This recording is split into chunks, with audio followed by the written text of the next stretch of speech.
This week's video is a little bit different than what we've been doing up until now. So far we've been learning lots of different songs, and within those songs we've been looking at a variety of different skills and techniques.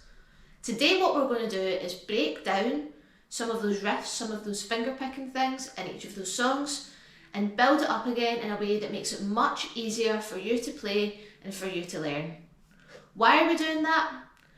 Personally, I think a lot of people hold themselves back and they just see the overall picture when they look at a riff, when they look at a song and they see that little fiddly finger picking part. But what I want to show you is that actually it's not as difficult as it seems. And if you find your own little method and been able to break it down, build it back up again, then it becomes a much easier, much more enjoyable and much more rewarding process. I have a really detailed theory PDF of this lesson where I break down each step individually, and it's a nice little guide for you to follow along with and use as a visual whenever you are doing one of these pieces. And if you want to check that out, you can follow me on Buy Me a Coffee for £3 a month, where you can join the Tab Shack, where you'll get the PDFs and song sheets for all of my weekly lessons that coincide with these videos. So the method seems like it's a little bit complex. There are 6 different steps to this method. Each of them might seem simple when you look at them, but often we find that we don't really follow a process because, again, we're so focused on the end result. We stumble our way around trying different things, but don't really follow the correct process on how to actually get there. So let's break down each of these parts one by one. The songs that we're going to use for this song are Sweet Child of Mine, we're going to use Rhiannon, and we're going to use Rebel Rebel by David Bowie. 3 songs that we've all done so far in our journey up until now. Number 1, breaking it down into chunks. This is a really important part. 2 key things here. 1 is listen to the song, use your ears to see if you can hear how you would split up the chunks. And 2, look at your music and take a note of exactly where you would make those chunks. Let's take a look at Sweet Child of Mine. This one's quite a nice one because the chunks are quite obvious to hear. Do do do do do do do do do do do do do do, and then it slightly changes. Do do do do do do do. And as you can see on the music, we can break this up nicely into 2 bars at a time. And even better still, the first and the 4th bar are exactly the same. So actually there's only 3 little parts to learn.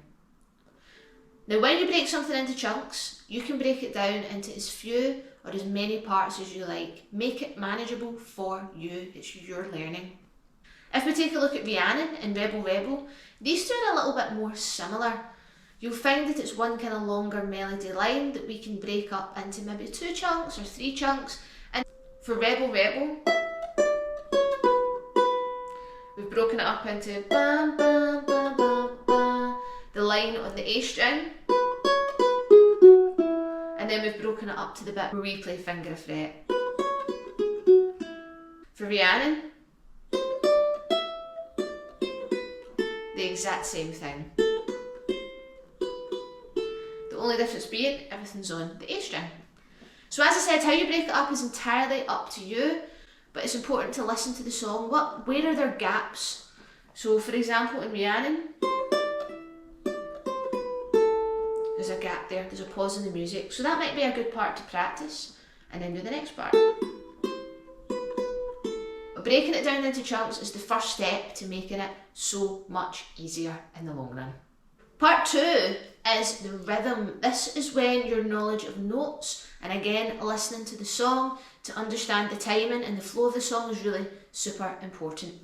If you don't know too much about music and notes, don't worry, I will be doing plenty of lessons in them in the very near future, as well as giving you out lots of PDFs, so you can keep a little eye out for that in times to come. But in the meantime, the first thing that you want to use is your ears. What do? We listen to music, so let's use our ears as much as possible.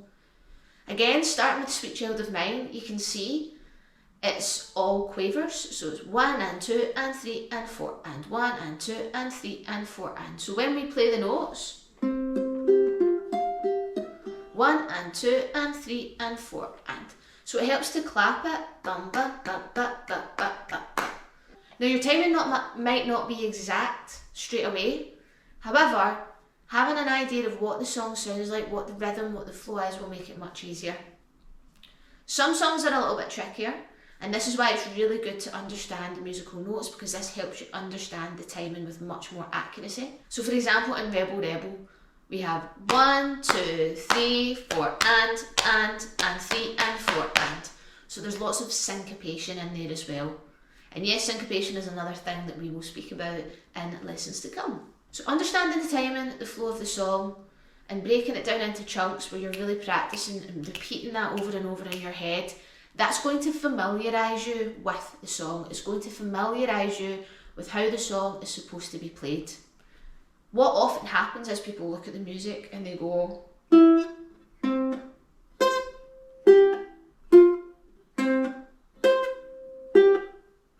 they're looking at the music, and then they're looking at the fretboard, they're looking at the music again, and they're not really paying attention to how it sounds, which can just make them feel like they're not doing a very good job and make you feel like you're not making much progress.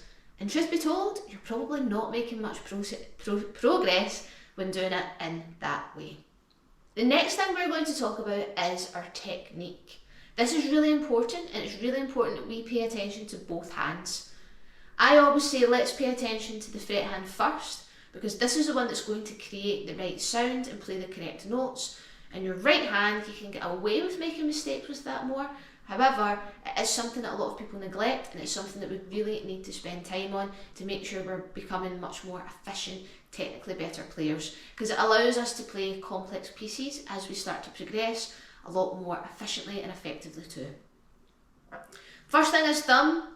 Thumb goes in the back, the very top of your thumb. Stick it in the back. That's how we hold down the notes. Some people really struggle to hold down the notes, and they put pressure here because they're holding the ukulele like this. That's just going to cause tension down your wrist. So let's keep our thumb in the back. Here, you can see in the diagram as well. And our fingers are generally vertical, one finger per fret. If we're playing something like Rhiannon, or we're playing the last part of the riff in the Rhiannon, we stick to a finger a fret. Now that finger a fret can be on 1, 2, 3, 4, 2, 3, 4, 5, 3, 4, 5, 6, and so on and so on and so on and so on. It depends on what we're playing before and after.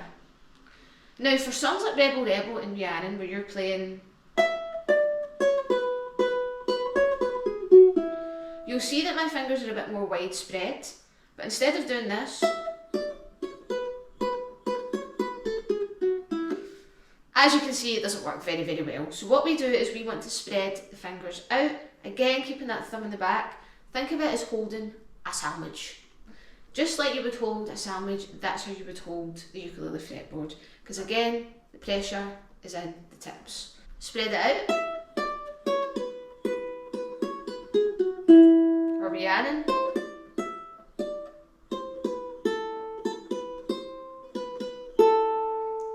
As you can see, I'm using each of my 4 fingers there as well.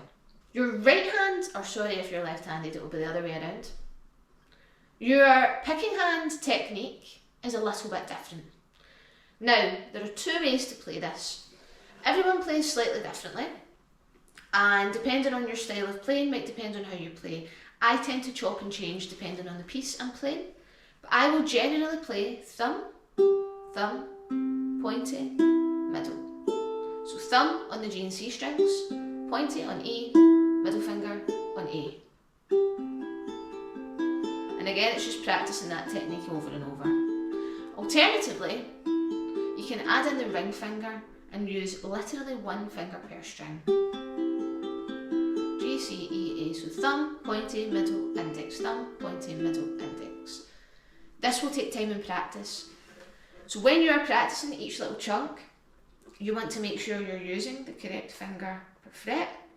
And also, once you've checked this hand out, worked on this hand a little bit, it's time to focus on this hand, because this hand is equally as important. Number 5, repetition. You will not be able to play these riffs straight away unless you've been practicing and playing lots of riffs for years and years, because you've already developed the muscle memory and practice to be able to learn these things a lot faster and more efficiently. Repetition is key. Repetition ingrains things, repetition allows you to memorise things, and repetition allows you to play with more feel. Again, because you're working on each of the hands, each of the techniques, do it nice and slowly. Give your brain that time to absorb what it's doing. Another thing that I preach, and especially because we're breaking it down into chunks, this makes it a lot easier to do so, is to memorise. When you repeat one little chunk, it's a lot easier to memorise one little chunk than trying to memorise the full riff at once. So try to not always rely on the music. Try and look at the music, spend time looking at this hand, spend time looking at the right hand, and then the true test is if you can do it with your eyes closed. The last step, which is something that people probably neglect the most, is not connecting the chunks together and not connecting them together efficiently. I've used this word efficiently a lot because often we do things and it takes a lot longer because we don't do it in a way that allows us to progress at a better and faster rate. If we look at our three pieces of music again that we've been speaking about, so Sweet Child of Mine, Rhiannon and Rebel Rebel, as you can see this time I've put the sections out slightly differently. Now for Sweet Child of Mine, we know there's three sections, bar 1 and 2, 3 and 4, 5 and 6, and 7 and 8, which is the same as 1 and 2. Now rather than just playing bar 1 and 2 and then playing bar 3 and 4, which you can do, before that we need to take a step back. What about connecting the two bars together? Yes, you can play 1 and 2 really well, yes you can play 3 and 4 really well, but what about 2 to 3? What about 4 to 5? What about 6 to 7? It's all very well to play each chunk individually, but you also have to work on where those sections connect. The overlap there is super important. So as you can see in Sweet Child of Mine, I've highlighted bars 2 and 3, I've highlighted 4 and 5, and then also 6 and 7. When those are sounding good and you follow the same process, then you can start putting those together as well. For Rhiannon and Rebel Rebel, there's a little bit more flexibility here because it's a bit more ambiguous where we've put our chunks, because it depends on you where you would like the chunks to be, where you feel comfortable. You can decide where the overlap is. The most important thing is to work on the overlap, where those sections meet. This can sometimes sound a little bit strange because sometimes you have to take notes out of the context of the song and it doesn't quite sound like the song. But this actually allows you to focus on the technique and the timing even more, so that when you slot it back into the overall picture, you're able to play a lot more seamlessly. You can make it flow so much easier. So those are our 6 sections. 1, break it down into chunks. 2, rhythm and timing. 3, the fret hand technique. 4, the picking hand technique. 5, repetition. And 6, connecting the sections together. This might seem like quite a long and tedious process. However, like anything, it's just about practicing and doing it with purpose. Just take one of the easier riffs to begin and try and apply the process. Adapt it where you see fit. Remember, it's your journey. The most important thing is having a process to follow. You'll need to think about it a lot the first few songs that you play, but see, before you know it, it will be something that happens quite naturally. So enjoy, take it easy, enjoy the process. I guarantee it will be more rewarding in the long run. I'd love to know your best practice techniques below, so please share them with me because I love hearing about how people practice. I love hearing about how people learn in their own unique learning journeys. Let me know if you like this video, give me a little like, leave me a little comment telling me what you like about it. And if you really enjoyed the video and liked the way that I teach, check out my Buy Me a Coffee page where you can check out the Tab Shack, £3 a month, and you'll get access to all of the lesson materials that go alongside this video. Again, thank you so much for watching, and I will see you the next time.